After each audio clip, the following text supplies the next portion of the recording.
Thanks for speaking with me. It's a pleasure to talk to you. Obviously, what I know you best for, you've had an extremely successful wrestling career. I think that's an understatement. But what a lot of people don't know, maybe that don't follow you on social media or aren't too versed with the silver screen, is that you've actually carved a bit of a career in acting now. I need to ask, what was the inspiration behind that, and is it something you've always wanted to do, or is this a recent development? Yeah, ever since I was a little man, I've always had a camera in my hand, trying to think of movies and write, small scripts at a young age. I've always wanted to be in film. It's another passion that I have that is much like wrestling, So I'm glad that I'm able to do both of those right now with the freedom with AEW and really focus on that part of it, and then whenever I need to go take some time off for a film role or auditioning and a TV series, then that's what I focus on at that moment, and then they bring me back in. So it's like it's juggling the two, but it's a lot of fun, and I love it, man. I got to stay busy. I can't just sit down, man. I got to keep moving. But in the acting area, I want to be considered a good actor. It's great to be an action star and things like that, but I want to be known for acting because I really, really have a deep passion for it. So I'm giving it a shot, you know what I mean? And I've got a few under my belt. Copperville is the one that is in post-production right now. That's fixing to hit the film festivals and the live premieres and things. So I'm looking forward to that and all the fans to see that. Excellent, man. I've got a little question about that later. So yeah, we'll keep that one pinned. But yeah, I think it's pretty obvious to see, even for anyone who hasn't seen any of your movies, looking back at your wrestling career from way back in the 90s up until very recently, you've obviously got a talent for acting. That's always been a big part of your character, the backstage stuff. There's got to be skills that you've been able to transfer from wrestling into acting. What would you say has been your biggest advantage becoming an actor from being a wrestler?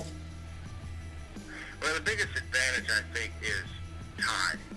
And I've had a lot of time to craft the acting backstage in WWE or AEW as, with vignettes, with promos. So I have a big leap and an advantage in that area because I know how stuff is shot. I know what production goes into it, the producers, the directors, the scripts, all the things. So it's really easy for me to just get into somebody else's character to do something. I mean, you look at the Goldust character for years, it was one of those hard things that I had to figure out, and I figured it out, and we ran with it, and it went in a funny direction, which if it was funny for a while, great. The people are liking that. Let's keep doing it for a while, and then you kind of think of different ways to keep this character relevant over the years, and that is the big advantage I have as far as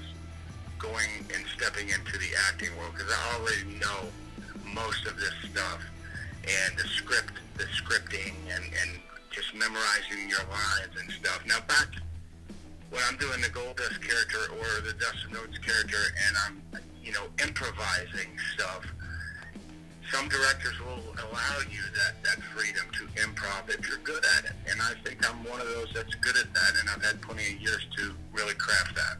Most definitely. Yeah. No arguments here on that one, man.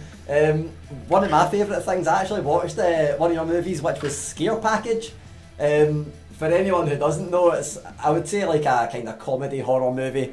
A little bit, I hate the word spoof, but yeah, it's somewhere in between in that kind of line. What was your experience like working on kind of like a set, and mainly your character? You were a horror villain, which is not something that we've really seen from Dustin Rhodes. You've always been kind of pushing that boundary, but you've never been the same kind of character in wrestling as you were on screen in Scare Package. So what was it like just becoming someone completely different? Well, this was kind of easy for me, I mean, I didn't have any lines in the movie. It was just, as far as people, watching this movie for the first time, Scare Package, they're gonna say, "Oh, well, where's Dustin Rhodes?" Well, I'm not gonna I'm not gonna, spoil it for you until you watch the movie, but it was a character that the villain, where there was a lot of blood loss in this movie, and it was a comedy, and it was fun. But I was behind a mask.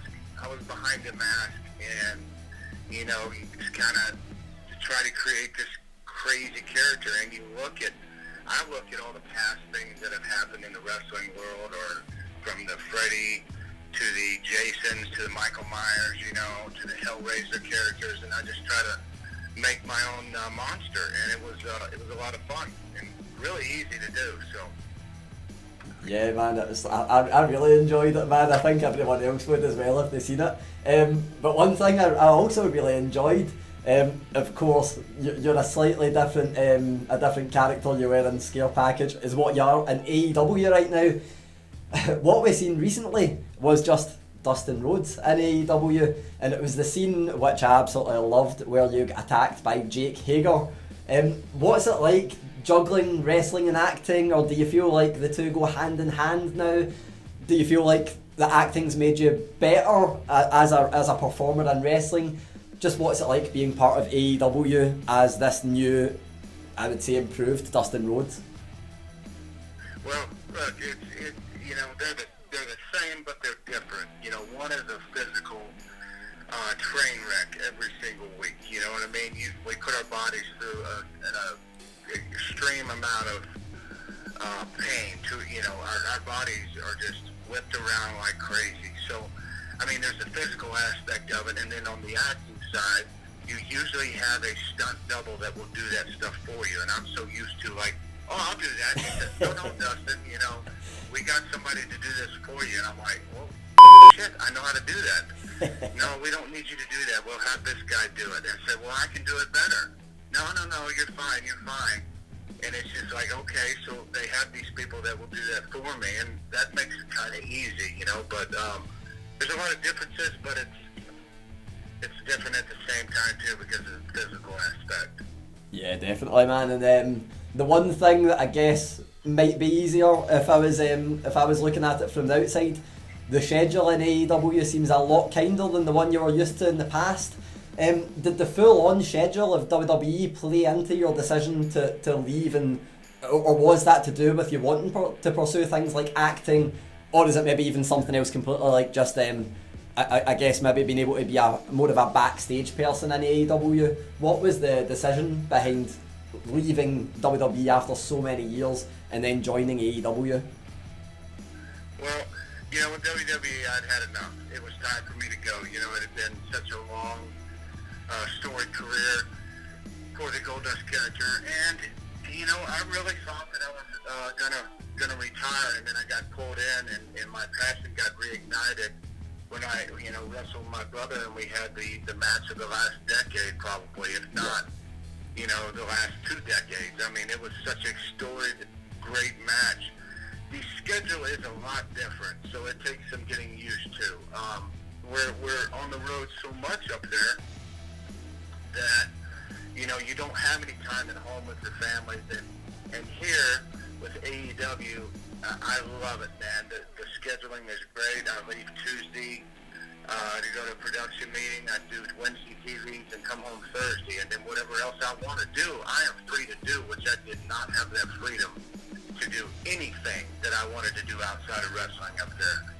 They made it very, very difficult, and that's one of the reasons why I left. And now here in WWE, I look forward to going to work every single week because I coach the girls. Me and Brandy and Kia and Kenny Omega. I hold this training session every Wednesday with the girls.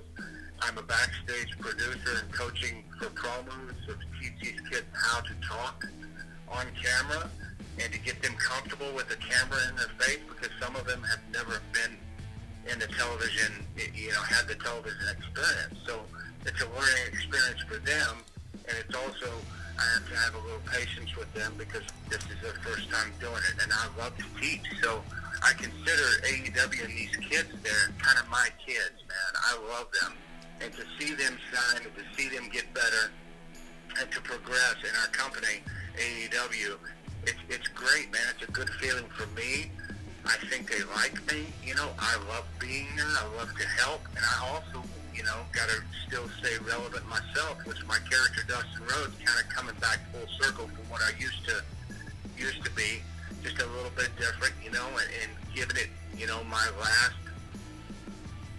full attention here for the next few years, you know, as far as Dustin Rhodes is concerned in the wrestling ring. So I'm not done. You know, I've got a few years left, and I'm looking forward to it. But what I really like doing is teaching these kids, man, because they're a sponge, man. They soak it up, and they love it. And they're all very passionate and hungry about this AEW venture that we're on, man. And we're knocking it out of the park every single week. We're doing some amazing, compelling TV. And it's fun to watch.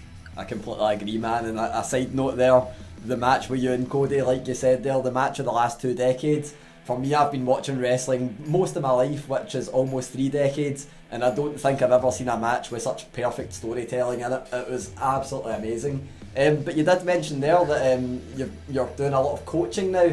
I need to ask, who do you think is the next big thing in wrestling? You know, I like a lot of people. I like just about everybody. We have such a good group of kids, but I mean, if you're looking around in our locker room and all elite, it's, you know, you've got, oh man, I just, a new up-and-comer who not a lot of people know and they're starting to get to know now is like an MJF. And MJF is really something special on the mic. And we haven't seen too much of his ring ability yet, but he's good. He's really good, and I like his style. Unfortunately, he stabbed my brother in the back, so I take that kind of personal when we're messing with family. But as far as him, you know, being something special and big in this business, I think he's going to be. Yeah, he's a popular choice, man. I asked Diamond Dallas Page the same question and got the exact same answer, so he's definitely doing something right. You mentioned there about just how exciting it is to be a part of AEW. For me as a wrestling fan, it is absolutely incredible. Just having choice, I think, is amazing. What do you think of I hate the term, but what do you think of the so-called Wednesday Night Wars and there being that competition now and being choice? You know, I don't look at it as, okay, we need to focus on NXT. I look at it as we need to put out the best weekly television series that we possibly every single week, and we've been doing that. We have been doing that, and our fan base is there, and they are growing. We are an alternative to the WWE programming. We are something very, very special that the fans have demanded and wanted for a long time, and we are giving it to them.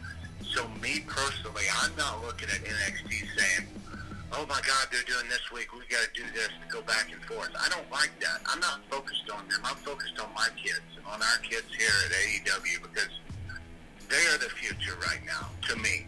In our company, we have to grow it and build it and make it very, very successful over the next coming years. Yeah, definitely. I've only got like 3 questions left. 2 of them are acting based, right. One of them's a quick wrestling one. So you've got 2 movies coming out soon. You mentioned one earlier, Cutter Bill. There's Thunderclap as well, that I believe is coming out soon. Can you tell us just very quickly about what role you play in each of these movies? Sell us on why a Dustin Rhodes fan should go see these movies.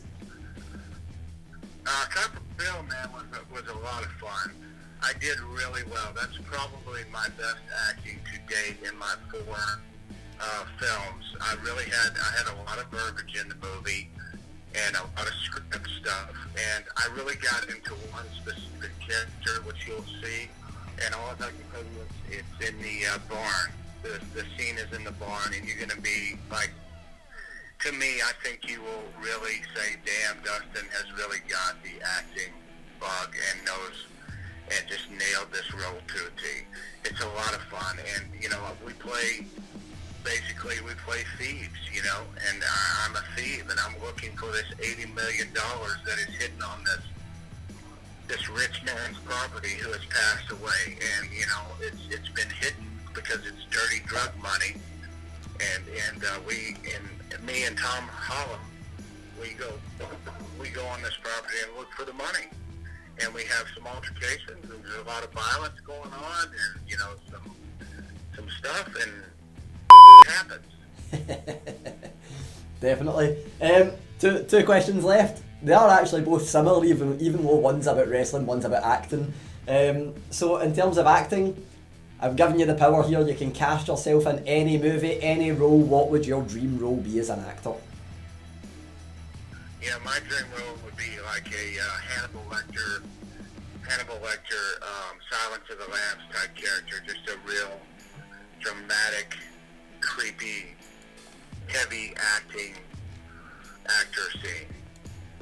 Excellent, man. I loved that movie, and I looked at him and just how he got into this character and how he acted and portrayed that character in that movie was just incredible. And that's the kind of thing that I want people to notice about me. I want them to say, damn, Dustin is a great actor. You know, not Dustin is man, he's a pretty cool action star. I like him in action movies, which is cool. But I want to be an actor, man. I want to walk the stage and get an Oscar before I die. You know, that is my number one goal in the acting world, is to be known for my acting ability. Actually, weirdly, when you say that, I can see some kind of similarity between some of the old school Goldust, like nuances, and Anthony Hopkins, which is something I never thought I would ever say, but I can see some similarities. On a similar scale then, to that one, I assume you're not done with wrestling, because you've said earlier in the interview you feel like you've got a bit left to give in the ring. Who would be your dream opponent going forward? My dream opponent, I'm not real sure, man. Right now, I'm focused on the inner circle and what Jake Hager did to my arm and Sammy, and you know, it will all end with me getting revenge on this Jake. And you know, I've been out on the sideline for a few weeks, you know, and now I'm feeling better. And I'm gonna go bob some people on the head with a cast. I'm gonna Bob Orton some fools. Definitely, man.